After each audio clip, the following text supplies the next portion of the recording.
And now our feature presentation.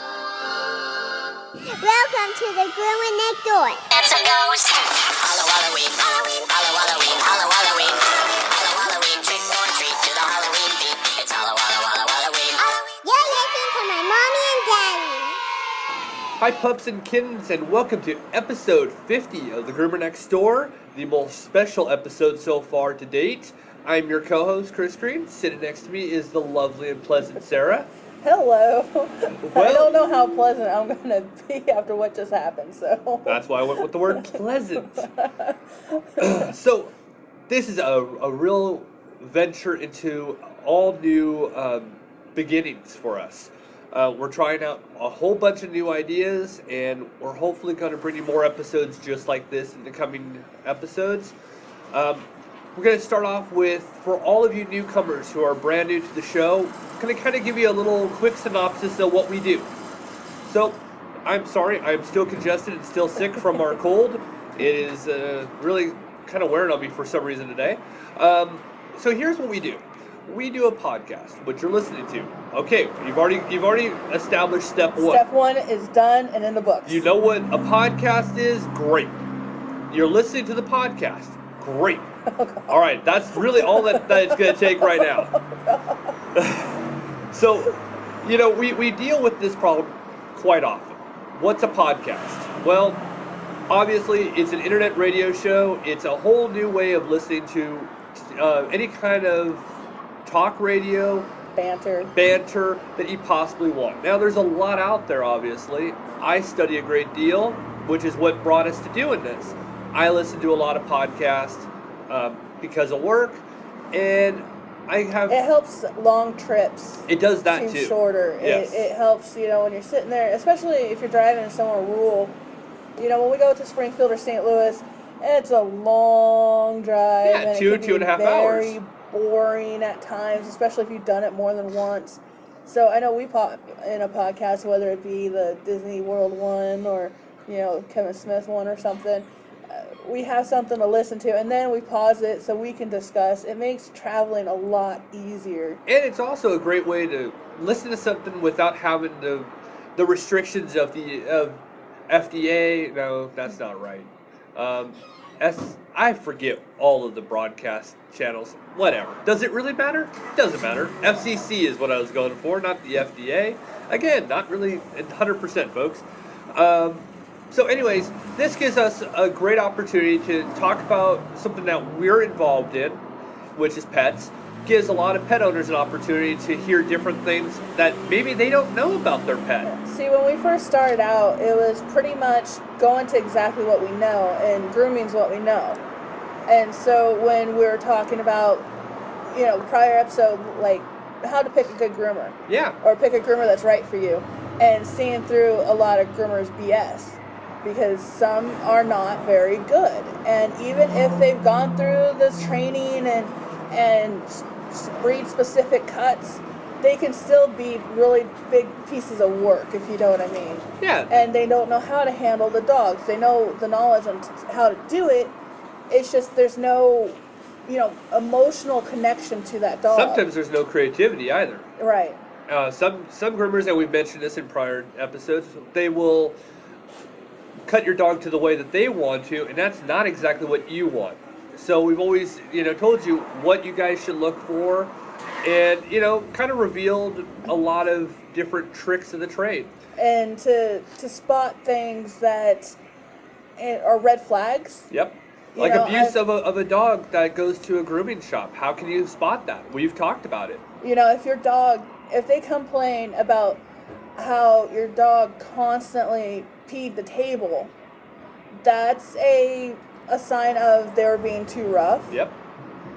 Dogs shouldn't constantly pee the table unless they're incontinent or they're unneutered, and then they have that urge. There is, of course, the one dog like we had in the shop a week or two ago that was part of a puppy mill. And yes. When he was in the kennel, he peed the kennel constantly because he was marking territory. Yeah, he was used to always mounting something and always doing what his job was supposed to be.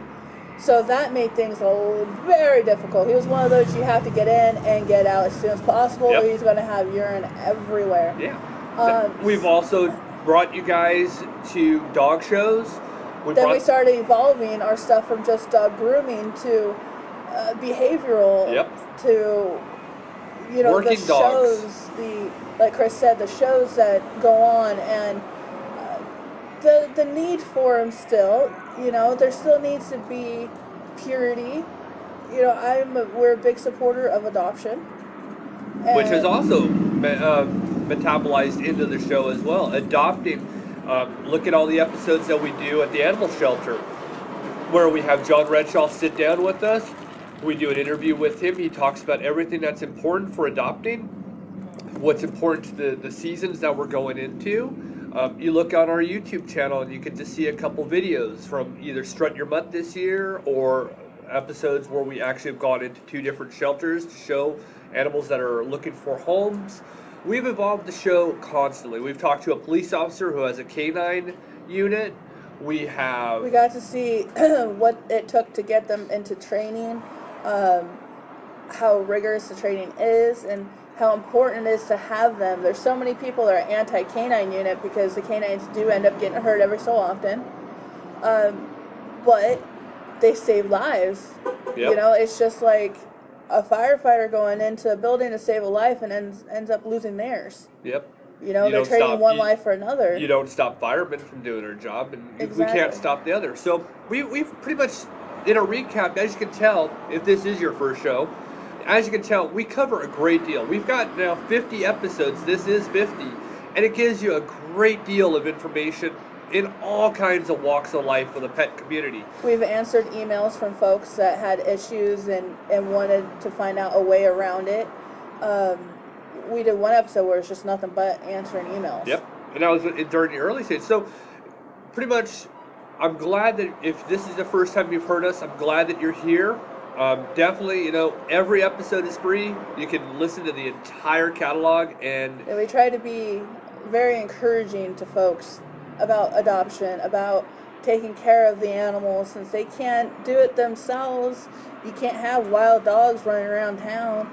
It's not healthy for the ecosystem. It's not healthy for them. So adopting, placing, not abandoning animals, doing your best to find a rehoming situation. But I'm really proud about what we've evolved from. Yeah, the brand has started to take off. We're heard all over the world. I continuously get to see what country we've been listened to. Whether it's one person from that country or a few. We have great supporters up in Canada. We're always magnifying nonprofit organizations that are in the pet community that are doing great work, whether they're locally here in the state of Missouri, or they're in Canada, or they're anywhere in the world, even down to Brazil, we've talked about. Mm-hmm. So that's kind of a broad spectrum of what we are. So if you ever want to go back and listen to the other prior episodes, they're all listed very clearly on what we go over. All episodes might not pertain to what's going on in your life, but if you want to see how the other folks live or how other things happen, give us a call or send us an email. Send an email and we can call you in. Yeah, well, that's the other thing that we do now is that we have write in an email to us, thegroomernextdoor@yahoo.com. You send us an email, tell us your story. Either we'll talk about it on the show or we'll set up an interview where we'll call you and we'll actually do an interview, put you on the podcast itself. Which, if you listen to episode 49, Allie, who used to work here in Missouri with us at Shadowwood, she's now in Hawaii. We did an interview with her. That was our very first. Now, coming up in today's episode, we have special guest from the St. Louis Blues and their captain, the ever-talented David BACKES. He will be... I've been dying to put this thing together since we actually did the interview. We got confirmation last Monday that he would actually be available. It's a great interview. He even gave us extra time. I hope he had fun, and I hope he's actually listening right now. Because, honestly, we do appreciate everything that you were doing. You gave up some of your time, and it was a absolute remarkable experience. I really wish I could have been there, but there was just so many dogs and so much that needed to happen. after you left, I still washed 2 dogs of my own and then groomed another 5 or 6. It was just insane that day. It was chaos that day. Normally, right now, we're supposed to be hitting a slow season, and we're not. I thank God for that. I'm do happy. too. He gives us money and ability to do what we do here. So I'm really sorry I wasn't able to be a part of it. I would have loved to have said hi and personally thank him for all that he has done for the animals and all his wife has done with him alongside him. Well, it's a great interview. We'll get into that. Right. So anyways, obviously we're going to dive into the opening part like we do every week. We're going to dive into what went on at the shop this week. Then we're going to have a conversation about yesterday. We were lucky enough to actually be part of the BACKES booth down at the Arts and Crafts Fair in downtown Rolla. We will discuss the Rambo update and how he's doing. And we also have another thing for this week. We were lucky enough to have a soccer game with Claire yesterday, so we have a Claire interview from her game. And so she loves doing those. Yep, she loves it. She loves being a part of something that's bigger than her. It's great. It is a lot of fun. So, of course, special thanks to the St. Louis Blues for, of course, having such classy members of their organization. And then Athletes for Animals for helping us set this up. Athletes for Animals was awesome about, being the in-between, making sure that we could set this up. We're still working on more interviews, more people. We have a lot of people that we're trying to get in contact with. Obviously, we're going to kind of try to keep the tempo where we get people like Mr. BACKES to come on. There's a lot of celebrities out there who have organizations for pets, and we are talking with all of them. So we are continuing to try to bring all of this stuff to light. Yeah, we've already got our pet trainer. That's Jessie Queen's been on our show. That's been amazing. I don't know. This has been a great road. It has been a great. And to hit 50 episodes this time, 50 episodes. It's quite amazing. We actually recorded more than 50 episodes, but some of them got lost. Yeah, I think we actually would be at a total about 52, 53 right 53, now. 53, I think, from my count. It's 53 episodes, but they have been lost in the great abyss of technology. The great cloud. The great big cloud. And that's what you work with. When you work with digital, everything can disappear in a flash. So, all right, let's go in. We kind of have bantered for our intro for 12 minutes. So last week, as I had said last week, this time I had been starting with the flu. It is on its way out, but it takes a while. And we've had cold days, we've had warm days since then. So a little bit of a change. It's kind of cold right now, so I'm a little stuffy. It's a little chilly. So last week was, again, another amazing week. Excuse me. Let's see. Oh, God. I don't remember too much of Monday, but I know Tuesday we had Rolla Daily News come in. They took the photo. Yeah. So that comes out on the 29th. I think it's Wednesday it comes out. This Wednesday? Yeah. Oh, so it's earlier than the 29th. What it was is that for X amount of dollars, Keith was able to put an advertisement in the Rolla Daily News. This specific issue is the one that announces all the winners for the Best of the Best Reader's Choice Award. Which, if you don't know what we're talking about, last episode we actually announced it. Rolla Daily News does this program every year around this time. All local businesses actually are up for this award. It is voted in by all you who actually are in town. It used to be only one of these kind of ballots that you would write in, but they went just this year digital to online. And then they expanded from just our town to the county. Yes, so no longer was it Rolla, it was Phelps County, which is quite big. Phelps County is very large. And what is great about that is we won Best of the Best dog grooming and actually pet grooming, because we do cats. So it wasn't just, hey, we're just dog groomers. No, we groom cats too. And then, you want to see me on edge, give me a cat. That could be fun.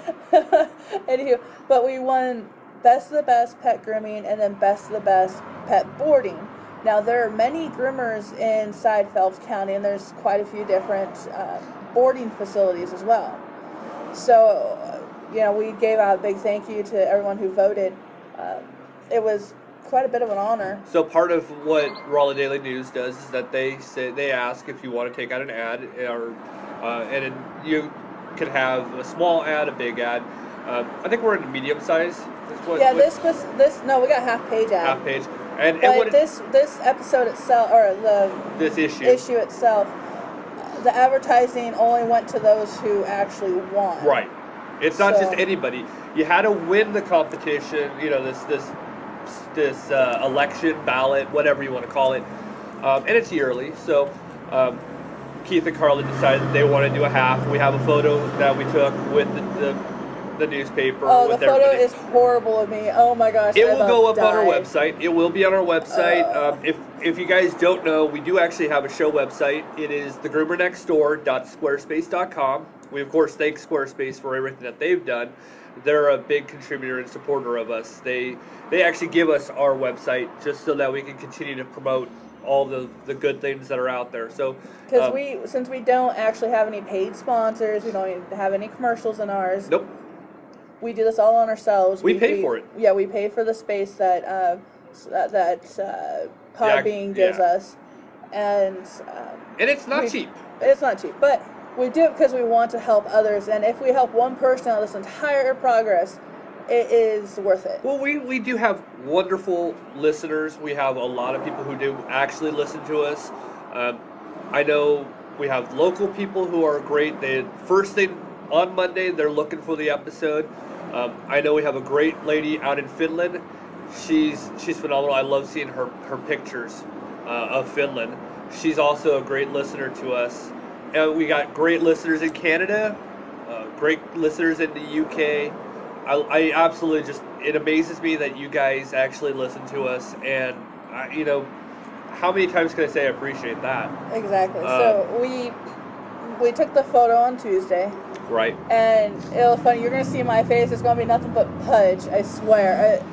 They took the picture right when I was trying to put bunny ears up on one of the staff member on Laura. Which everybody thought it was me because the reporter's like, all right, I'm not going to take that photo. And everybody stops and looks at me and goes, Chris. I go, I didn't do it. And I don't have a poker face. I just smile super big and my cheeks get all big. Oh, it's terrible.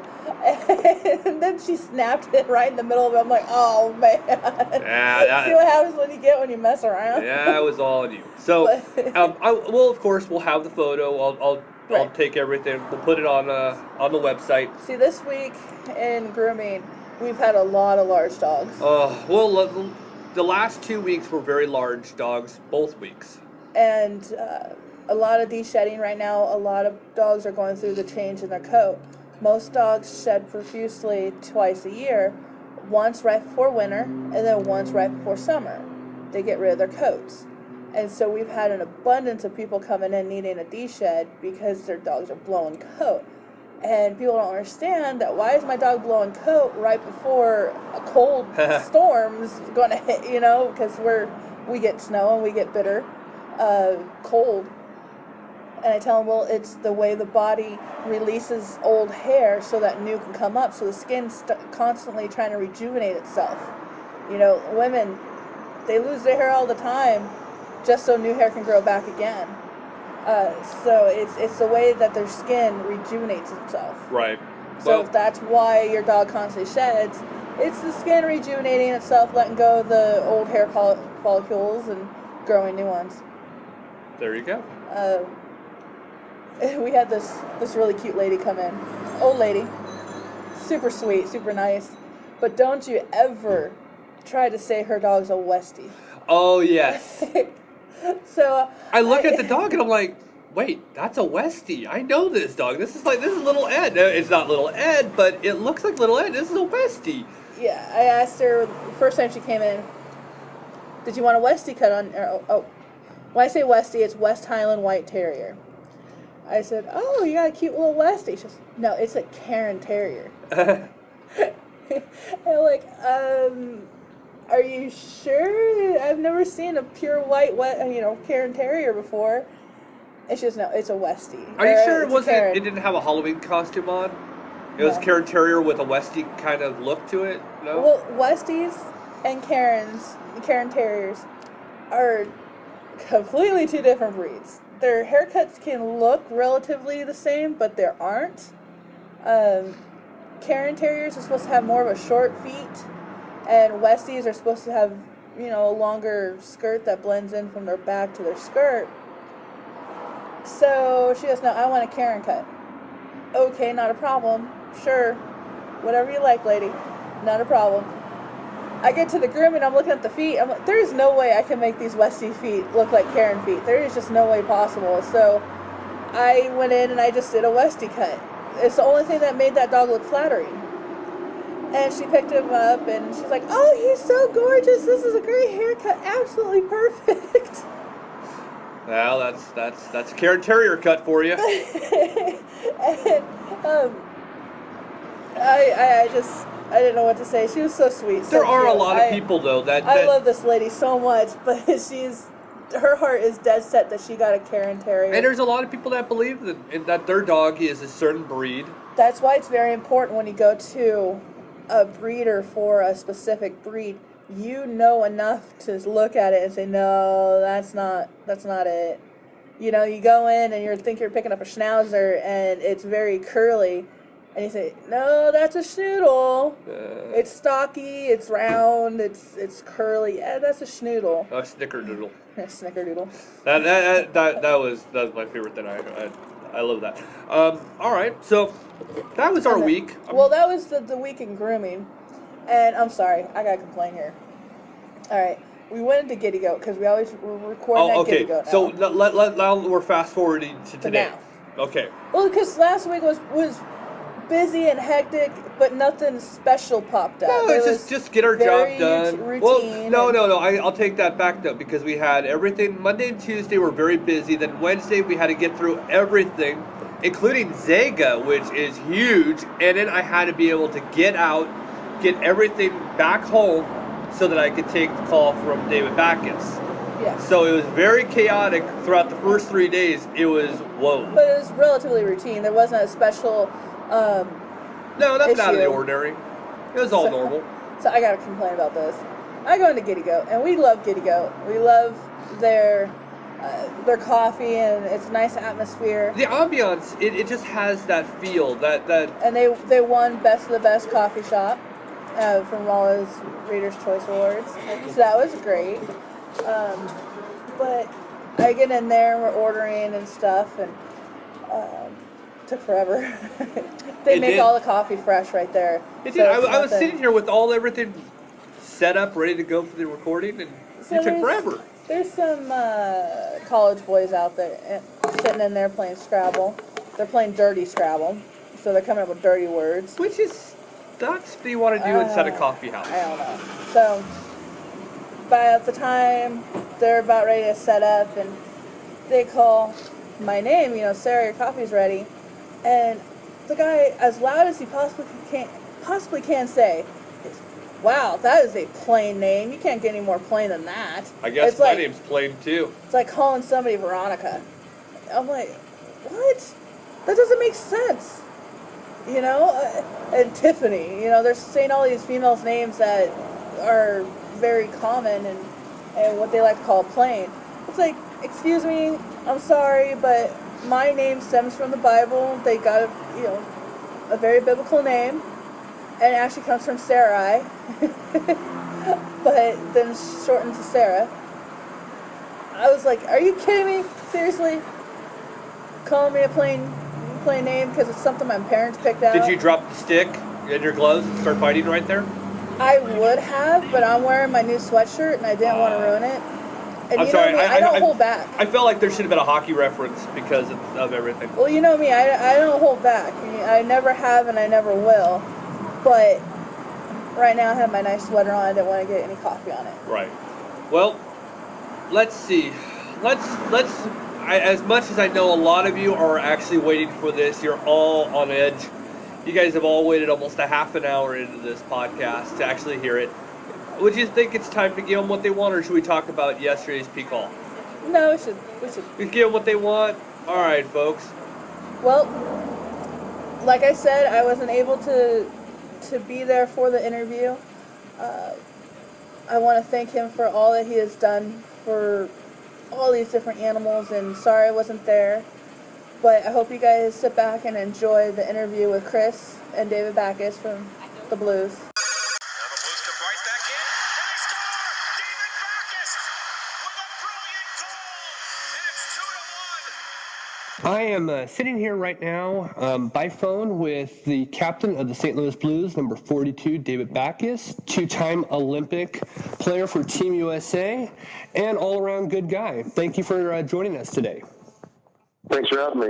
I do have to apologize. My wife and the host is not going to be part of this one. She's back at the shop right now. She unfortunately has a lot of dogs and regretfully had to say she couldn't make it. So I do apologize for that. Completely understood. So for one, you're in Los Angeles, my hometown. How's the weather out there? We're actually in Palm Springs. Had a few days to get down here and have a little team building before we had to play the Kings. So we're in Palm Springs.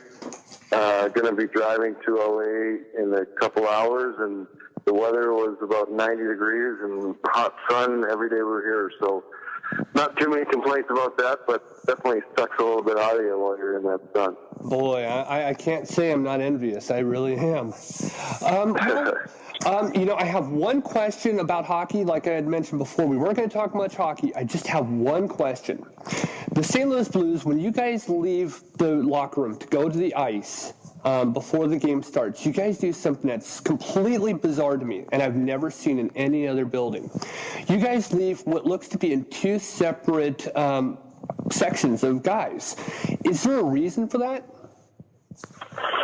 I think you're picking on something and making something out of nothing, because I don't recall. I think it may be that whoever's the second group leader or whatever may be just a slower walker on the skates than the first group. But no, there's none of that that's separation or anything like that, or anything that I know of that's a superstition. So keep that myth growing, though. I like things like that keep growing, have a life of their own. Well, it might be the way that they shoot it. When you're up in the stands, you see guys walking out on a Jumbotron. It looks like there's two different sets, like one half goes and then the other half goes. It's bizarre. I've asked people around. Nobody can answer it. It's probably something that's maybe a little fabricated, or maybe, who's the last guy of the first group, or who's the first guy of the second group? Do you recall that? I don't. Normally, of course, you see goalie, and then, players walk behind, and then you'll see another set walk out. I know it's weird. I've had hockey friends in the NHL before. I tell them I watch you guys in all kinds of odd angles, not like a normal fan does. It's just a weird thing I've always noticed, and I've never seen it in any other barn. Well, I'll pay attention tomorrow night, or when we're home next time. But I don't think there's really anything to that. But again, I love those things that have a life of their own and take off. They do, I do enjoy it. So that we'll leave that to another time. So you started an organization called Athletes for Animals. Please do tell us how it came about. Tell us the full story of it.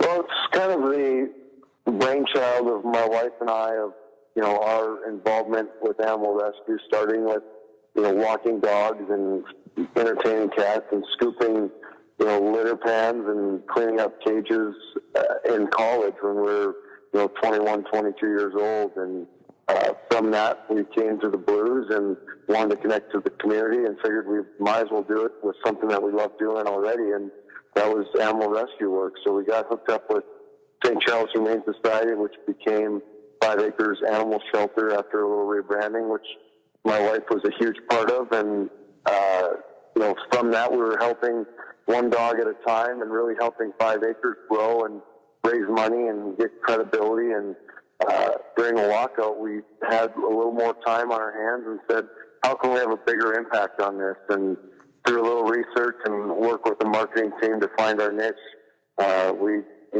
kind of put it all together that we had a unique connection with professional athletes and a love for animals that really is prevalent with professional athletes, and could help drive them and broker relationships with athletes that already have the passion for the animals with animal rescue groups or animal welfare organizations that are local to them, and through that give those groups a huge platform to really, amplify the work that they're doing and give them a, neck up on everyone else and try to educate the public, because at the root of what we do, we feel if everyone's got all the real information, all the facts, is educated, that the decision's easy and they'll be rescuing animals way more than purchasing them, and the needless euthanasia in our country can be curbed, if not ended.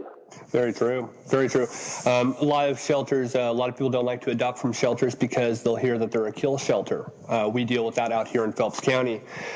We always try to magnify that they're not always a kill shelter. There's usually a reason for such reasons, maybe aggressive or ill. Is that ever something that you deal with? You'll hear, well, we don't want to work with a certain shelter because they're a kill shelter? So we have heard that, and the term kill shelter, I guess, is not necessarily industry-wide standard of, some even no-kill shelters euthanize when an animal's very ill, and, due to finances, it's like we could pour thousands of dollars into this animal who's an elderly animal that may or may not make it, and it's just the right thing to do to euthanize them. Other shelters, due to extreme behavior or whatever else, euthanize a few, and others euthanize, up to percentages that are, more than 50% because of lack of cage space. And, I don't fault really any of them, because it's not their issue. If you have an open door, which means you'll take in any unwanted animal from an owner surrender or someone that finds it on the street, you're going to have, dogs that come in that are either very ill, that have terrible behavioral issues, not on their fault, but on their upbringing from somebody who has, taught them to be that way. And just the sheer numbers that an open door facility takes in, they're going to have high euthanasia rates. So for me, anyone that's looking to adopt to be prejudiced against a kill shelter, I don't think that's necessarily, there's a ton of credence to that, but, nobody wants unnecessary euthanasia. The fact is, it's necessary because so many animals are purchased, and with the puppy mills churning out, new dogs and unwanted litters from the streets because people don't spay and neuter, the pet population grows, exponentially, and the euthanasia is necessary. Very true. And of course, being in Missouri, I think we see more of puppy mills out here. Growing up in Southern California, we didn't see it as much. But you also notice, and I'm pretty sure you've seen it because you're around a lot of different places. Other places like California are a lot more expensive to adopt dogs and cats than it is, say for instance in Missouri. Any kind of info that you might have for people when it comes to adopting? I think do your research. I think if you're adopting, you're already a little bit educated on why that's a good idea, to make sure the organization you're adopting from is actually a animal rescue and not a puppy mill offshoot that when they don't get their dogs purchased in a puppy store, they'll just turn them into this so-called adoption agency, still make a little bit of money back, and go on with their lives. And you're really supporting the puppy mill industry that way. But just the fact that you're adopting to begin with is a great start.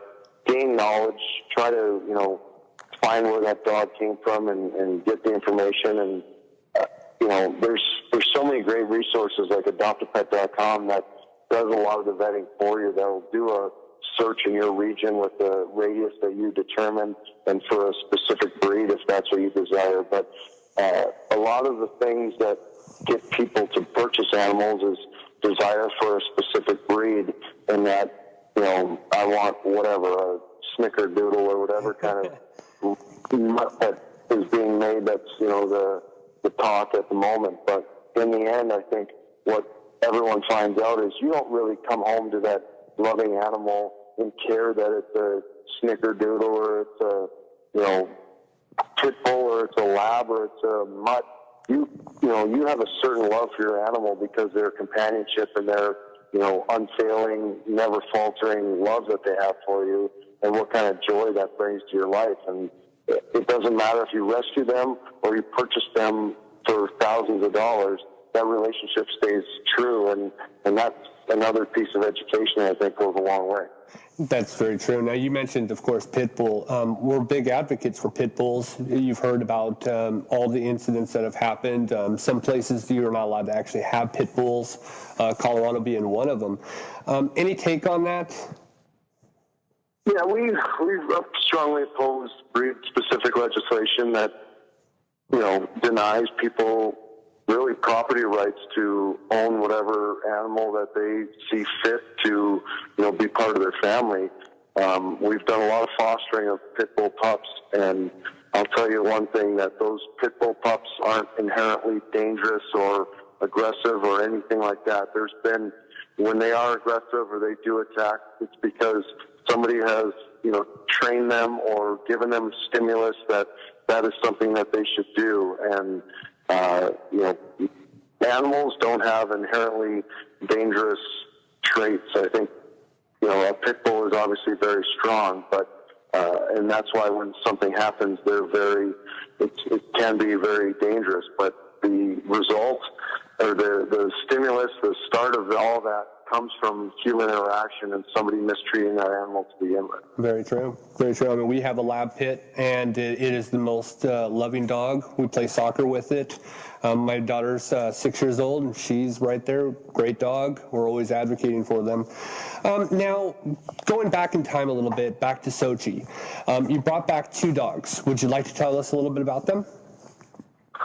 Yeah, there was Sochi Jake and Sochi Junior, and at the resort where the families were staying, there were a lot of people that were, noticing stray animals all over the place, because they were, even after the attempts to exterminate or mitigate whatever, the facts are about what they were trying to do with the stray population there.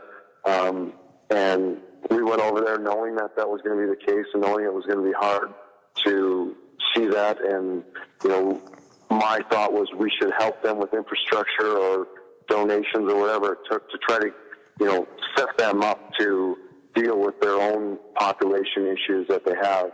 And, once you're interacting with a dog or puppy, or, you see that they train themselves to sit on their butts and, act well in order to get treats and handouts from passerbys, and you see the intelligence and their desire to just love, and the result is you fall in love with them. And I think a lot of the NHLPA wives and families had that feeling, and in the end, my wife, along with Andrei Kopitar's wife, Jeff Carter's wife, Drew Dowdy's girlfriend, they all had to put in a lot of hours to go through all the red tape to get these animals onto the plane, back to the States, quarantined for 30 days when they got back here. And then Kevin Shattenkirk of the Blues, his parents took Sochi Jake, I believe, and then Sochi Junior went to Derek Stepan of the New York Rangers. So they found loving forever homes. They're doing really well, and they're assimilating well into American culture. Now, that's an amazing story. That's a lot of things a lot of people don't hear about. Of course, once you got back, we here in Missouri heard about it. I don't know how many people, outside of Missouri actually heard about it. Excuse me. Now, obviously, you have lots of friends in the NHL. Andrei Kopitar, as you mentioned, is another one of your ambassadors that help out. You reach out to so many different people. Now, it has to be funny when you're on the ice, you look over, here's a guy that's actually part of your organization, and you're actually having to compete with him night in and night out if you're actually in LA or they're here. Is that ever kind of one of those things, in between whistles, you're just like, so we're going to begin together for this foundation, or I might come under you? How does that always work out? Well, the hockey culture is interesting that way, and there's a mutual respect factor that, off the ice, that guy works his butt off and he's going to try to beat you. And, Andrei's a guy that I'm matched up against most nights when we do play each other. So we're battling face to face, and I'm trying to keep him off the score sheet and win, and he's trying to do the same to me. That being said, when when the puck drops and we've got our jerseys on, there's no love lost, trust me, between the two of us. But there's got to be that respect, whether it's him or whether it's, somebody on a different team that's not part of the organization. When the jersey's on, we're going to do everything we can to win. And after the game, there needs to be a respect factor that you play each other hard and clean. And that the other guy's doing the same thing. And one of the things with NHL players, you guys are a breed of your own. I've been very fortunate enough to actually be on the ice with some of you guys. I've known a lot of NHL players in my day, and it is a very unique kind of world that you guys have. You're in between whistles, you see a little bit of the chirping, but most of the time you guys are the classiest among class men of any kind of sport out there. It's a huge, remarkable branch of people. I got to take my hat off to you guys. And I'm sitting here with my Blues jersey on right now as we're talking, so just want to let you know. So is there anything else that you'd like to talk about with your organization, upcoming events, anything that you'd like to mention? No, I think our purpose is to prop up other organizations and, show the great work that they're doing and get athletes to, see that with a small amount of effort and time that they can have a great impact on, nonprofit world and lending their name and voice to a great cause. And, for me and for a lot of guys, the animal world's very easy to do that with. And we're just trying to be a, channel that they can do it easily and not have some of the growing pains that my wife Kelly and I have had through 10 years of helping animals, and that's really what we're all about. So our advice is to help out your local organization with volunteering, with donations, with helping spread the word of what they're doing with social media, and if you're going to get another pet, to find an organization and adopt. That is the best advice that we give. Now, we've said it to your people. We are definitely here at the ready whenever you guys need us. If you want to have anybody on our show, we're here. I've given all my information to people that I've talked to. Love to be part of A4A and future things. Anybody you want to come on here, mention anything you guys have, I definitely would love to talk to them. It's always a pleasure to have you, everybody that's part of your organization, on the show. We're continuing to do call-ins for anybody with pet questions. If you have a pet story and you want to come on the show, we'll make time. We'll take the call and we'll put you on the podcast as well. So, very well. Like I said, please, feel free. Let everybody know we're here for you. Well, all right, thank you, Ken. Thank you very much. Have a good day. Have a good day. Bye-bye. I will say that was probably one of my favorite interviews I've ever done in my life. David Backes, I've said it before, I've been very fortunate. I have had some players in the NHL who were friends. I've known a lot of them over my life. But there is definitely an era class that Mr. Backes has that even they didn't have. You can tell one thing that I hope a lot of you can see with him opposed to even other people is he holds himself to such a higher standard. You can tell it in his voice, the way he articulates all of his answers. He is definitely of a level above the rest. What's awesome is that it started out with just him walking and cleaning pans with him or with his wife in college. Yeah. If that's not humbling, I don't know what is. Yeah, walking dogs, cleaning litter pans. Because when you walk dogs, you still have to pick up their leftovers. Yep. As you're walking them. And, it shows that you're not too good to help. Well, and very true. And, here's a difference between somebody like David Backes and some other players. Canadians, and this is from example, when I used to be friends with Jeff Reason, he would tell me when he was 13 years old, he moved away from home. He moved into, there's a Canadian term, I only know it as a boarding house, but there's a different term in Canada for it.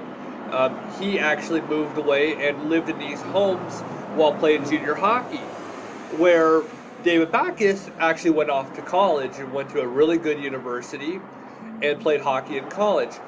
There's a huge difference in that because college gives you more of a foundation, I would say. Even though, you know, you met at the same place, yeah, I felt like he had a little bit more World experience, life experience. I guess. experience that a college can give you. And, you know, I was really appreciative to actually be able to hear his point of view. Now, I was, sorry. Now, one of the things at the very beginning, I have to mention it, and that is, let me explain the walkout story. If you ever watch St. Louis Blues play in St. Louis at the Scott Trade Center, you'll notice that they walk out in an orderly fashion that is bizarre to me, and that's one of the things I mentioned to him in the opening of the interview. I can't really explain how this differs, but when you watch the players come out, and I don't know if this is on the road because I've not been able to watch them on the road as much, but when they leave the Scott Trade locker room, it does appear like they leave in two sections. Right, when a typical team leaves, they start, like you said, with the goalie. Yes. And then they fall out as a steady stream of players onto the ice, and they start doing their warm-ups. Well, when the Blues come out, you got the goalie comes out first, and you got a group of guys, and then where would be about 4 other guys, there's nobody. Yeah, there's a gap. There's a gap. And then some other guys come out. It doesn't seem to be the same person always leading that particular Right. second group. It's just a group. It's never seemed to be the same people twice or stuff like that. It's just, it's a little different. It is a little different, and maybe it's my years of being in sports. You know, I'll give you an example. There's a actual arena in Las Vegas, Nevada. It's called Thomas and Mack Center. I was down there one time, and back then it was a minor league team, and it was called the Las Vegas Thunder. They're no longer around, but their dressing room was very odd. It was 2 big rooms, 2 square rooms, separated by an open door, no door on there, and it was a very unique kind of locker room. Well, I always wondered I've never actually been to Scott Trade down at the lower areas, so I don't know what it looks like in their dressing room.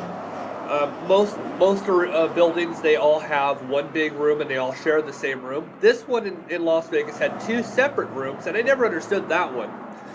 So I always wondered, is that what's going on in St. Louis? Is there, whatever you want to say, half the team? Because there's 4 lines in hockey. There's 4 lines and 3 lines for defensemen. So you have, a total of 12 guys that are forwards, and then you have 9 guys that are actual defensemen, and then of course you have 2 goalies that suit up. So I always wondered, did you have the first 2 in one room, the other 2 in the other room, and then the first 1.5? There's always weird things. So my favorite part of that interview, he goes, you know what? I'm gonna have to pay more attention to that next game, next home game. It's like, it is true though. There are, and again, folks, I don't watch hockey like a lot of you do. I watch it, in more of a player's perspective. And I mean, I enjoy it, but sometimes it frustrates me. And poor Sarah probably frustrates poor Sarah too. So I look at those things, and they really do drive me nuts. Like, well, why is that? Well, we asked quite a few fans, and nobody knows. And then everybody said, I've seen it, but I don't know what that means. Mr. BACKES himself, he goes, I'm going to have to pay attention to that. I don't know. It might have been just that random thing. I don't think it's a superstition. I don't think it's showing monarchy. There's nothing to it, apparently. It's the only place that does it. There's only one, and I use the word, folks, you probably heard me use the word barn. Barn is a term that a hockey player will call an arena, a rink, whatever. It's called a barn. That's just the terminology that you use. So I did use that in there, and it was kind of funny because I didn't realize it, because I was just talking to him like I would talk to anybody else that played the game. So yeah, there was only very little hockey, but the rest of it was just awesome to hear. Oh, I enjoyed all every the minute. stuff that he has done. Yes. And all the dedication his wife and him have had into Athletes for Animals. Yes. And it just hits me. Nobody is too good to do this. If you think you're in your big old house and you're too good to pick up after a dog, no, you're not. When there is a professional hockey player and the wife that doesn't have to worry about dollars to dimes, they do it. Well, I think we're all in a world of these housewives of Beverly Hills, Atlanta, all of those types of wives, and I think we all kind of think that, a celebrity's wife or professional athlete's wife.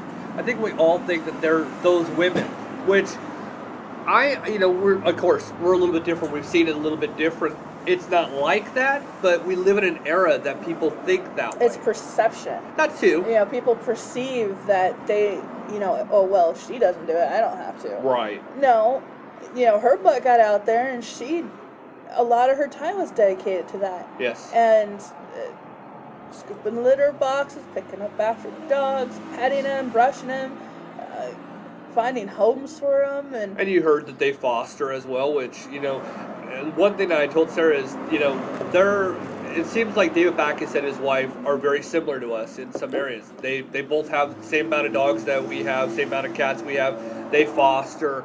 They care a lot about animals. It felt like a great puzzle piece that kind of fit together. We're both on the same path of what we want to see happen.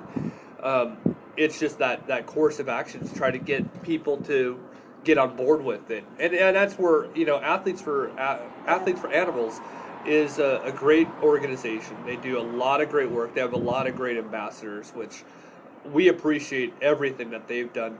And like I said at the end, I hope we can do more stuff together. It was a privilege. It really was a privilege and an honor. So sorry, it blew me away when Chris says, "Oh yeah, I'm talking with Athletes for Animals right now, talking about trying to get Mr. Backus on the show." I was like, "What? No." Well, yeah, it's no, he's not gonna do it. No, he is so busy. It's hockey season. Well, that was the hard part about hockey. It's hockey. It's family. It's golfing. Where in the world will they have time to talk to us? Well, that was the thing here is when we started talking, it was preseason hockey. Obviously, there's no time to be able to sit anybody down in the preseason. And then you have season started, and it's like, well, you're going to, get going. And it was crazy because it was their first regular season road trip. And as you heard from him, they were in Palm Springs, California, which is gorgeous. It is a desert oasis of gorgeousness.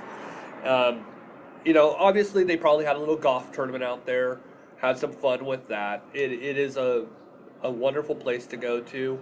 And then of course I was thinking, boy, that bus drive back to Los Angeles must have been fun. And that's about an hour and a half drive, I would say. I don't think it's more than that.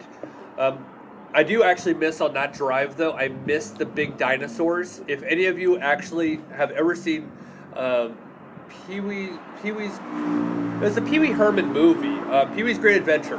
That was it. Movie reference.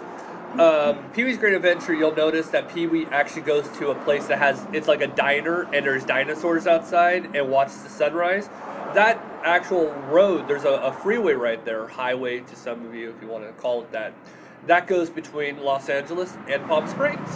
So a piece of useless knowledge that you didn't know of before this. Oh, funny story. Pee-wee? No. Oh. No. But it's blues related. All right. So I took my mom out to a hibachi grill last night for her birthday. It is death on a plate for Chris. Yes, it is. He is highly allergic to shellfish, so I don't get to have any real seafood because I don't want him sick and I don't want an emergency room and I don't want him to die. Yeah, because who would do these shows? Exactly. Who can edit for me? So, for my mom's birthday, happy birthday, Mom. I love you. Took her out to the Koi restaurant here, and I looked up at the screen, and the Blues were going to play the Coyotes. Yep, they were in Phoenix. Which, okay, but time out. Sidebar here. I was feeling really upset for them. They traveled to Los Angeles to play the Los Angeles Kings, just to get on a plane and fly to Phoenix to play the Phoenix Coyotes, or I think they go by the Arizona Coyotes now, and then to fly back to Orange County, which is Southern California, which is just 50 miles south of Los Angeles, to tonight, which is Sunday. You guys are probably listening to other days, but to play the Anaheim Ducks, where I thought the scheduling was terrible. And you know what? For you Blues fans and for David and your team, I am very upset for you. I thought that was terrible of them. So I look over at the screen, and I lean into my mom. I start chuckling, and she's like, "What?" I'm like, "The Blues are going to stomp the Coyotes. I mean, they're just going to wipe themselves with them." And my mom's like, "What?" My mom doesn't know anything about hockey. She knows a little bit about baseball, and that's about it. And sure enough, I look at the stats now. The Blues stomped their Coyotes 6-1. Wow. And they're going to be playing the Ducks tonight, and I'm pretty sure the Blues are going to stomp the Ducks tonight. I don't know. Well, of course, folks, you guys all know I grew up as a Ducks fan. I started playing hockey in '93, so that was the team I came up to. Obviously, growing up in Los Angeles, didn't care about the Kings, which is weird. The Ducks were always something, I guess because it was Disney at the time. But I don't know. The Ducks they have some players, some real firepower though. But I said it from the beginning. Blues are kryptonite to Ducks. That is true. Ducks follow the Blues something so hard, it's ridiculous. It is true. Like, we've been to 5 Blue Duck games, 5 or 6. Something like that. In the total. I've only seen them win once. Yeah. Well, they do well at home. The Ducks do well at home, and I think it's not just against the Blues. It's against a lot of teams. The Honda Center is a hard place to play. It is a hard place to play. The players do tend to enjoy being at home. As the Ducks, they enjoy being home. For some reason, the Ducks don't do well in the Midwest, and that's just I don't statistic. know. All I know is when you see the Ducks play at the Honda Center. I can't stand that name. At the Honda Center. At the Now, pond. see, I actually like pond. Scott Trade Center. I like the They're name owned of by that. Arrowhead still. I do like Scott Trade Center. I can't even pronounce the old version. I think it's Kiel, Kiel, Kiel Center is what it used to be in St. Louis, and then it was changed to Scott Trade. I like Scott Trade a lot better. The only time I really didn't ever like going to see the Ducks play on their own ice is when the Kings play, because the fans there are so obnoxious, so rude, and they get so drunk. Yes. I don't care where you sit. We've had tickets where we've sat close to the ice. They're still as annoying as the cheap seats up in the nosebleed center. Well, that's a weird thing about when you actually go to different buildings all over the world for hockey. You'll notice that every building, it has a different feel to it, and it really doesn't matter where you're at. Sometimes the cheap seats have the best fans, opposed to the actual, I would say, more luxury seats in the cush areas. I got a couple friends still out in Orange County that goes and sees the Ducks quite religiously, and they always come back saying, "Way to keep it classy, Kings fans. Way to keep it classy." Well, I think a lot of, and we're having a more than normal hockey talk on this episode. I know. I was like, wait a second, we're the groomer next door. Yeah, not the hockey we fans had next a very door. fortunate to have an actual hockey player on, so we really do have to kind of reference. One of the things that you'll notice in St. Louis, and a lot of St. Louis fans, you're probably going to cheer on this one, is it's the same thing here when the Chicago Blackhawks or Detroit Red Wings come to town. It's like the LA Kings and the Ducks kind of meet up. There's just some unclassiness by those parts. And that's what it is in all walks of it. But you can still make it fun. Like the time when we went, we're both, dressed up to the nines and Duck stuff. And I go out to have, a break outside where everybody else is smoking. We were in stuff. St. Louis at the Scott Trade Center for one of the games. And it was one of the better seats that we had because we got to go outside on the street. And, they go, "Let's go Blues," all deafening. And I go, "Let's go Ducks." I'm the only one. And they're all turning around laughing. Well, we were lucky at the time. I think we had Tony John there. John was there.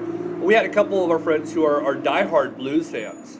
And, I have a different look on the Blues now since living here, since being able to talk to David BACKES. I do enjoy them a lot more. And seeing that they're more than just a hockey team. Yeah, they are. do other They are a things. lot more than a hockey team, and you know, it was an introduction I really had with almost the St. Louis Cardinals. You know how classy those players are. It's living in St. Louis is a little bit different. We've been able to see a different kind of atmosphere. They of seem athletes. more humbled. Yeah, I would say there's a little bit of a humbling experience, more of a You go to players to the Springfield. people, player to the people kind of thing, opposed to other places, Yeah, you go to Springfield's Cardinal game, which is And- double A. and there's no gloating. There's No. no all about me. Like the coaches make sure, you know, They keep everything really humbled, and it is, you know, it's a be great thankful, experience. be happy, but don't you dare rub it in. Yeah. So it was great. Yeah, I it think really that's- is. So from one sport to another, let's move on. And again, before we move on, thank you, David Backus Thank and you the very St. Louis much. Blues for being able to allow us this time with you. We really appreciate it. We do hope that Athletes for Animals, we can continue to work with you guys. That would be a privilege and an honor. And David Backus is a scholar and a gentleman, so we do appreciate everything that he did for giving up his time just to be able to talk to us. And his wife supporting him all the way through. Yep. Thank you to the Backuses for all that you do. And if anybody wants to know more about Athletes for Animals, do check them out. I do recommend give a look. If you could volunteer, foster, anything to help out, take a look at different organizations, nonprofits that they're actually supporting. Try to give them a hand because everybody needs it in this kind of walk of life. All right, so moving right along. Let's move on, since we're in the sports topic of it all. We're going to move on to Claire interview from yesterday's game.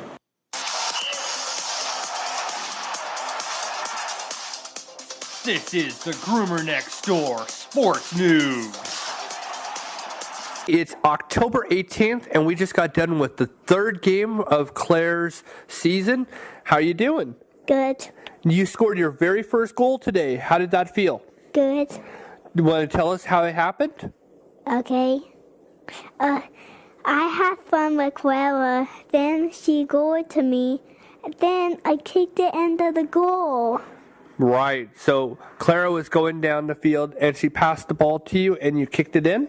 Yes. That is awesome. It was an amazing moment for me to watch you score your very first goal. I'm so proud of you. Thanks. Throughout the game, how was the game? Did you have fun? Yes. Tell me about it. I had fun with my team. Then I had fun with Clara too. Then Clara too. Yeah, you had some really, really fun time with everybody. It was a great game. You guys actually, if there was stats and everything, you guys would have won today. Yeah. You guys played awesome. I'm so proud of all of you. Thanks. Well, that's the report from Game 3. I am looking forward to next week. We have practice on Monday. Yes. All right. I am looking so forward to your next game and everything else. Have a good one. Okay. Say bye. Bye. Well, that's our little girl. I'm so proud of her. She scored her first goal. Oh How my awesome gosh. was that? I can't remember my first goal playing hockey, but I can remember my first assist, and that was a remarkable moment. She came running over, and it's a little bit different in youth soccer. The coaches are on the field with the players, so you kind of ref and coach. It's a little bit odd, but oh man, to share a field with our daughter, watching her do what she does and score her very first goal in soccer. Yeah, huge appreciation. I'm so proud of her. And I think the only goals that were scored that day were was from Claire or Clara. Yeah, Clara's the other little girl that plays on the team. That They actually plays. share class together. They're in the same class together. They sit almost next to each other. There's a kid in between them. But what a great day that was. I enjoyed that. They had fun. They dogpiled you twice. Oh my gosh, the kids are wonderful. I'm so privileged and blessed to have the life I have. I really am very lucky. All right, so out of the sports era, since that's pretty much where we've been for the last 30 minutes or so. 40, I think. No, Sorry, the folks. I'm 17 sorry minute if you interview. guys are not sports fans. I do apologize. We are continuing, though, like I said, to get more people to come on the show. Some of them are also athletes. Some are in different sports. It's, of course, very difficult to lock things down. You know, we're not a big radio station. We're not a ginormous podcast. Of course, you know, in time, who knows? But we're still working on. We're looking for vets to come on to the show to give us veterinary experience and information. Working that out too. I think next week we will have an interview from St. Helena, which is in Northern California. I think I'll set something up and we'll talk to a shelter out there to kind of give perspective. Yeah, And, we can get a hold of shelters throughout the nation. Yes. And wherever you're from, we can give you some kind of information about them to help, you know, inspire you to foster, inspire you to donate time. If you don't have the money to donate, that's fine too. Sometimes time is worth more than the money. Yes. You know, the time to go out and brush a dog that needs to be brushed or walk a dog that has been cooped up forever. You know, sometimes your actual physical time is more important than the money that you have to shell out. Very true. So we have a lot, and I mean I'm not kidding when I say a lot. We have a lot of different avenues that we're looking to take. It's going to continue to be just like this episode where we have something going on. I have a couple ideas even just sitting here of people I want to contact. Go from there. So let's go back to yesterday. Now Glenda, who is the president of PCAWL, she sent us a message on Friday. I think it was Friday night. It might have been Thursday. It was Thursday actually. She sent us a message and says, "Hey, can you be available on Saturday to be at the booth at PCAWL for the Arts and Crafts Fair in downtown Rolla?" Oh yeah, sure. I mean, she goes, "I know you have soccer and you have a lot of things going on. Is there a way that you can come out and be there?" Well, we always figure out, you know, there's always a way of giving back. And so we thought, okay, well, yeah, sure, we'll figure out something. So we were actually privileged. It is not any more than a privilege and an honor to be able to be at the PCAWL booth, being able to talk animals with anybody who comes by.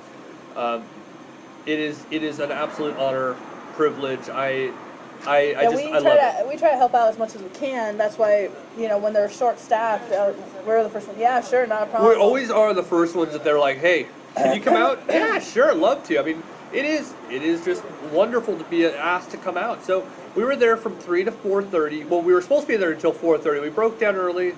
The fair ended up breaking down around 4. But the entire time we were there, we had some wonderful conversations about. I had a sidebar conversation with another lady. You had your own conversations. We were talking about the shelter right here, the local Rolla Animal Shelter. That went on for almost the entire time I was there. You were talking with a lady about the trailer park that's closed down. Yeah, there's a trailer park near our house.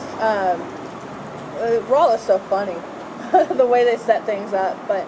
We're on a really nice street, a really, you know, upscale street, and then the next street over, you got, you know, rundown trailer park. Well, it's down the way. It's literally across the street.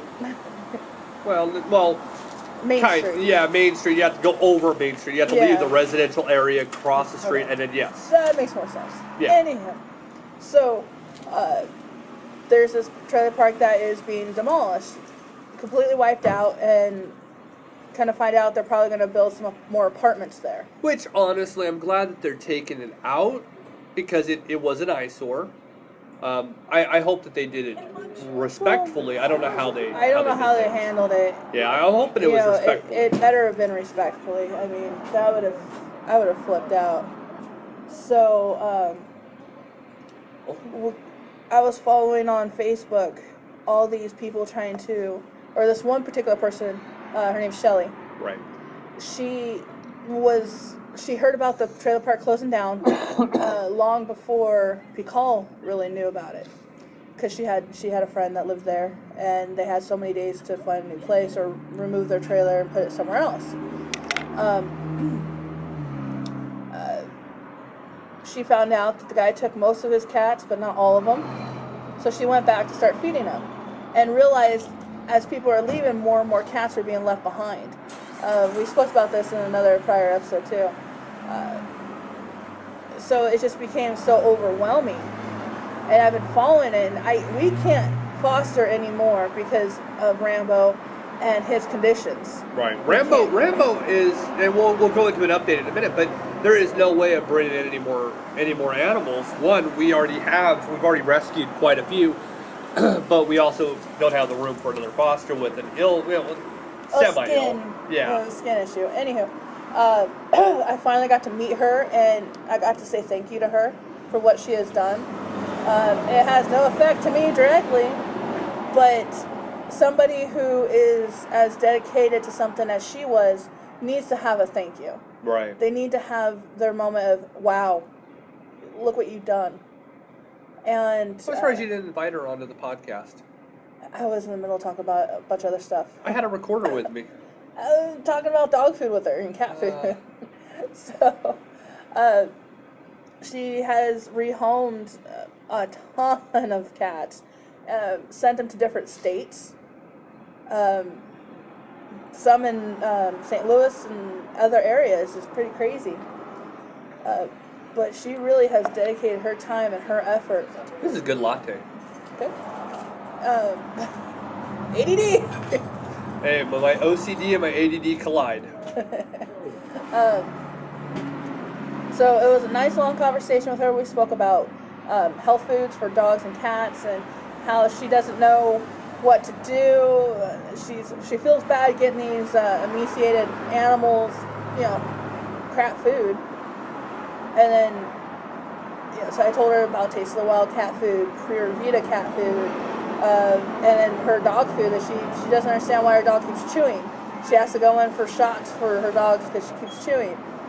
Well, change the dog food, you don't have to go to the vet anymore. And I had a conversation like that a while back ago when I was with Claire on the Acorn Trail. A lady who was saying, hey, my dog has itchy skin, and we're always having that problem. And I asked her about dog food. So funny how that works out. It's the first thing we talk about. If your dog's constantly chewing at itself and the vet say it's an allergy, you're going to have to get a cortisone shot every so many months. Think about changing your dog food. Yeah, start there. Unless your dog's on premium dog food and still doing it, then there might not be anything around it. Yeah. Other than stop with all table scraps. And change treats too, because you can ruin a really good dog food with crap treats. That's true. Oh, we've seen that too. We have seen that. That is a crazy little twist. Yep. All right, so continue. So I would change it to a higher thing that with a dog food. Continue with the lady. Oh, sorry. So much going on right now. There's the ADD on your side. Oh my gosh. Anywho, after she left the booth from talking to us, she went over to the Huffman Trailer Park again to see about trapping them and neutering them and see which ones are friendlies and which ones are ferals and which one should be barn cats and which ones need to be placed in a home. But thank you very much for all your hard work and all your effort on something you don't have to do. Yeah, she's done it, and I know Kim with PCAWL has also been out there doing it. So both sicker than a dog. Yeah, they both have been working their tails off to try to actually get things, get all the animals picked up and try to find homes. I know that they were saying that there was kittens that they could hear, but they couldn't find them. It's a sad situation. I mean, this is one of the biggest problems in just Rolla. I can't speak for everybody, but one of the biggest problems is animals being dumped. We had a discussion yesterday in my conversation where we were talking about just animals just being dumped on the side of the road. We're moving, our cat isn't going to be able to come with us. Nobody is willing to take it. Let's just leave it on the side of the road. Yep, and it's terrible. But the Arts and Craft Fair, the booth that they had was amazing. They had a bunch of great stuff. Mostly everything was pretty much handmade. Arts and crafts, so yes. I guess everything would be handmade. They raised quite a bit of money to help, which is awesome, and good for them. And thank you for everybody who has donated all they could to help sell things for them. They had homemade treats that our cats and dogs go absolutely bonkers over. Now, and I'll share this one. If you actually are listening to us on the YouTube channel, there's a little Easter egg on the YouTube channel right where we're talking, at some point during this episode where I actually have 3 photos and a description on there. So if you're listening to us on YouTube, you'll actually notice the page switched over at some point during this this recording of this podcast, and it actually will show the photos of yesterday, a couple of them. Yeah. Excuse me. So I didn't have very much warning that this was going to happen, so I wasn't able to make bows for the dogs or whatnot to hand out. But when we got there, it was very beautifully set up, all these really pretty things that people handmade, and there's this one thing that was absolutely just stunning. Yeah, it takes everything away. Your eyes go directly to it. And it was a 2-tier cat tree. Yes. For those who don't know, people like to call it cat condos, I guess, but it's a thing where they can climb up, get high, like what a cat would naturally want to do. Yeah, like a bookcase kind of high. Not that high, but you know how the cats like to go to high areas like bookcases, tables. Our cats like to get away from the dogs, so they go to places that the dogs can't reach, and it always ends up being our laundry or fresh laundry folded. Right. So we end up with hair no matter what we do. Hair? But I didn't eat no hair. it was gorgeous. It was made out of, literally tree limbs. They were nice and thick and solid and sturdy. Beautiful carpet that's wrapped around the tiers. It is really high quality. It was gorgeous. It's super high quality. Beautiful wood, beautiful craftsmanship. It was sturdy too. It was, and the actual person who makes it came by the other day, asked me about it, asked me, what should we charge for it? Where can we, try to get this out to people? And it's custom made. They're made to order. Now you have the information. Now, of course, I know the certain person that's listening right now, April, you're probably saying, that sounds so familiar. Yes, we're talking about Nick. We are talking about his cat tree. We loved it. But On we his loved card, it says John. Yes, he goes by John. He's also known as Nick. Okay. I know it was the confusion when I first met April. She says, some of you are going to hear me talk about a guy named Nick and a guy named John. It's the same person. Yeah. So, if anybody is interested to see anything about these cat trees and you want to know a little bit more about it, send an email. You have an email address? Yes, it's thefinishingtouch.wix.com/the finishing touch. And if anybody has any questions and you can't get through, you can always send us an email at thegroomerNextDoor@yahoo.com. We'll pass it on as well to Tim if you send it to us. Yes, and he does like custom home improvements and such too, craftsman. But he also has an email. It's thefinishingtouchemail@yahoo.com. And I would call them and find out if you're on email. There's a phone number there too, but email them. Find out if you're looking for a cat tree that you don't want to drive all the way to Jeff City or Springfield or St. Louis. Or you're in another state and you're wondering, I'm pretty sure they could figure out a shipping method, how they could do it. But they're absolutely gorgeous. It's stunning. It is not like something that you could actually buy in stores. I mean, I've seen a lot of cat trees. There's a lot of different kinds that are out there. I find that they're all the same. It's a cookie cutter kind of process. Nothing that actually made looks... in China. Nothing that's decorative. I mean, we're not talking about something that's just, I picked it up at Petco or it's PetSmart. We're talking about something of high quality, something that your cats will enjoy, and it's going to look nice in your house or apartment. So it has a multi-type purpose. So if you're curious, and maybe you might have any kind of custom designs that you may ask him if he can do, send him an email. He may be able to make a custom one for you and your little furry friends, which honestly, is that really out there right now? I don't know of it. I haven't seen it. So here's an opportunity. You'll pay through the nose for for crap. You honestly. do. You do. I mean, the big box pet store where I was at, these were seriously assembled in China kind of feel to them, that there was nothing pretty about them. No. They were just tiers that were wrapped in carpet. Yeah. And that was it. Yeah, you throw them on the side somewhere that nobody will see it. Side of a couch that's against the wall, so the cat will be there. But these are pretty enough, gorgeous and stunning enough to put out and use almost as a decoration. Yeah, they're decorish. They really and then are. you get to see the cat up on there and relaxing and chilling out, and it helps your anxiety level. It helps a lot, you know. Make your animal happy, and you will be happy in the end too. You will. But I would contact him and find out more information from him and what he can do, and go from there. Right, and of course, if anybody has any questions or they put too much perfume on as they pass by. Oh dear gosh. Are you covering up for Friday night or something? Oh. So if you have any questions, do feel free, send them an email. And of course, I like the idea that you can definitely customize something. He can make something for you. He can probably make something out of nothing. I mean, this guy is a lot more talented when it comes to wood than I am. I saw a picture on Facebook about all the wood that they ended up scoring that was gorgeous, and they were super nice to donate this cat tree to PCAWL for a fundraiser. I didn't even know it was actually. I didn't know exactly the cost of it. I didn't know anything about it. They're starting up, but they'll get to it. I gave them some advice from what I've seen in my experience of years of working with cat products and dog products. I love it. I do love it. Don't think you're gonna get it for dirt cheap. It's not going to be dirt cheap, but it's not. I'm pretty sure that he's not going to charge you up the nose either.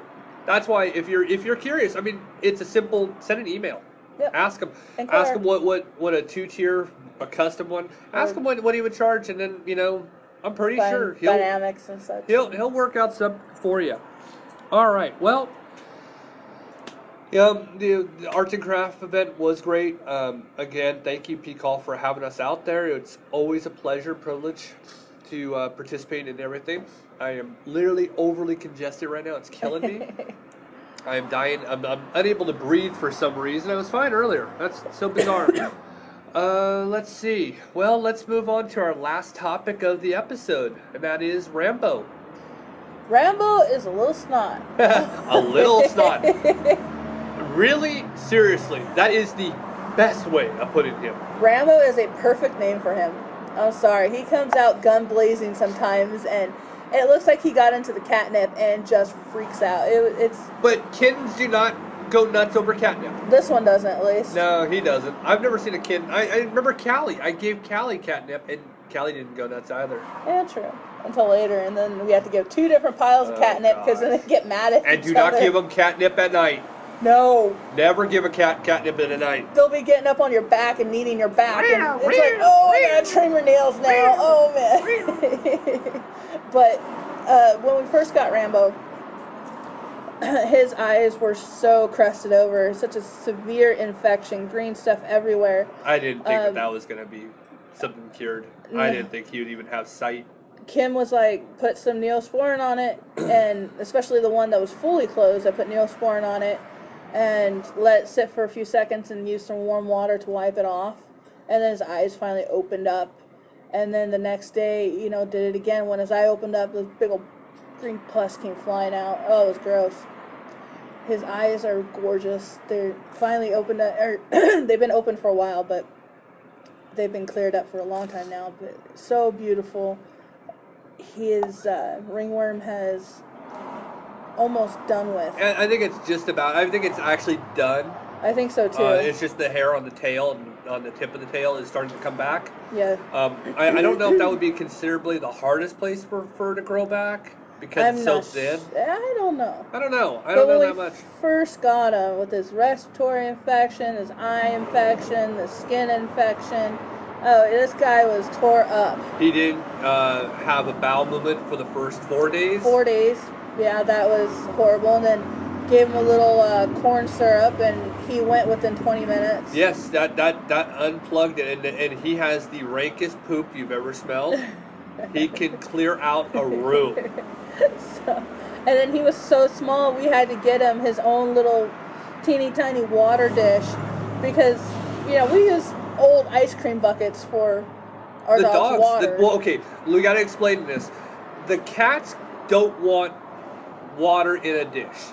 They want to drink out of the same bowl as the dogs. I don't understand this. Yeah, we had this really cute little section set up for the cats where they had their fresh water and then they had their food. And They just would not go anywhere The near water was just, you'd have to change out the water because it was just getting old, you know. They didn't A want day it. later, it's like it never was touched. But you'd see the cat's head right in the dog bowl. it. Yeah, they wanted the dog And water. you have to put that ice cream bucket because the dogs are big and They drink a a lot. lot. So we have 2 water buckets that are filled 3 times a day.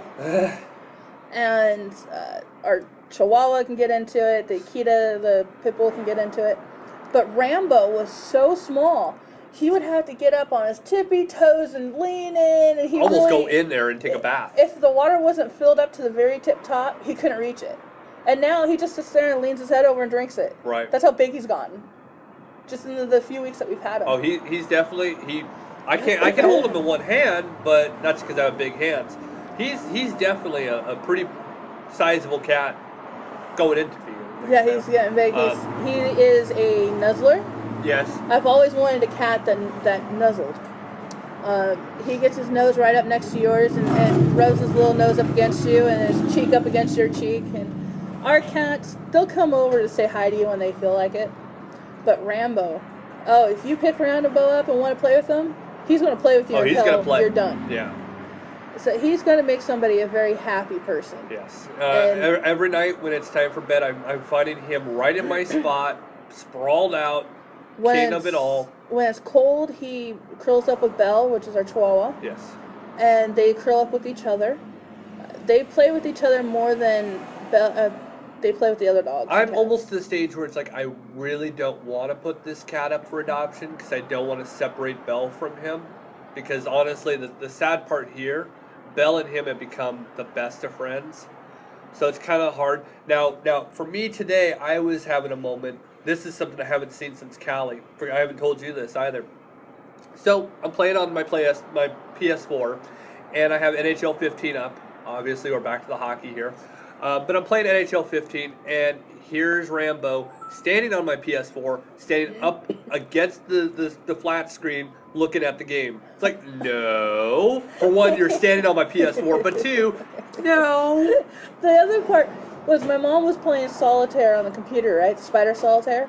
And as she's moving things around, he's swatting at the screen trying to get to it. Yeah, he was swatting at the players on the screen going, whack, whack, whack. It was quite comical. It's like, okay, one, that's distracting, and two, no.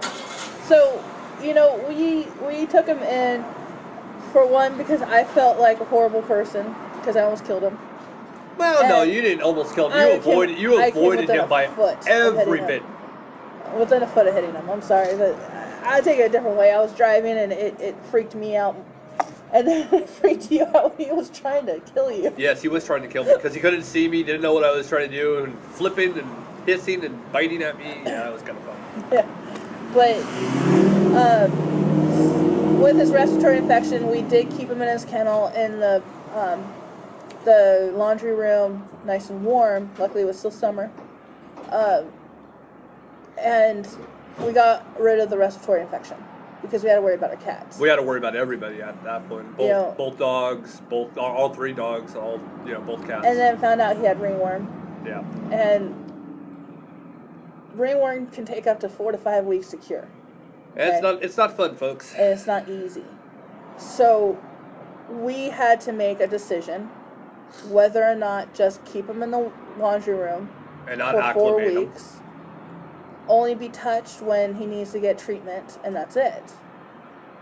Well, we made the decision that we brought him out, let him be out. We washed him every day, put medicine on him as we were supposed to, and let him play and let him get used to it. So now our other animals have it.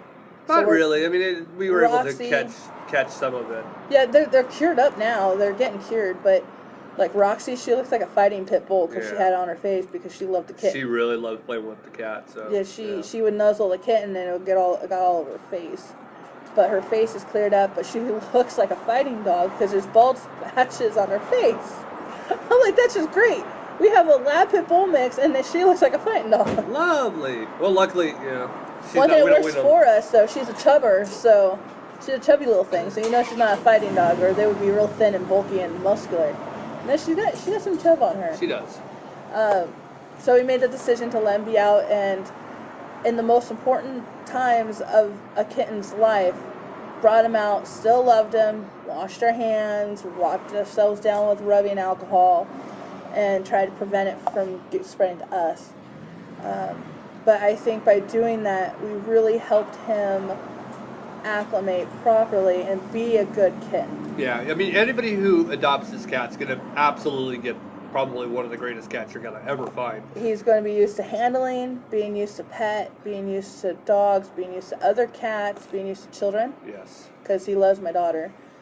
That's going to be a hard one. The one habit we have to break, he loves to eat off food, off gosh, plates. yeah, that's the hard one. Well, he's learned that with me, but it's your mom. She likes to let him. Oh. Same thing with Belle. She does the same to Belle. Belle comes on me when it's dinner time. Nope. You're not getting my food. He'll get up on your shoulder like he was just going to lay there like a parrot. And then all of a sudden he just slowly creeps down closer to your plate or something, or closer to your snack. He is a straw thief.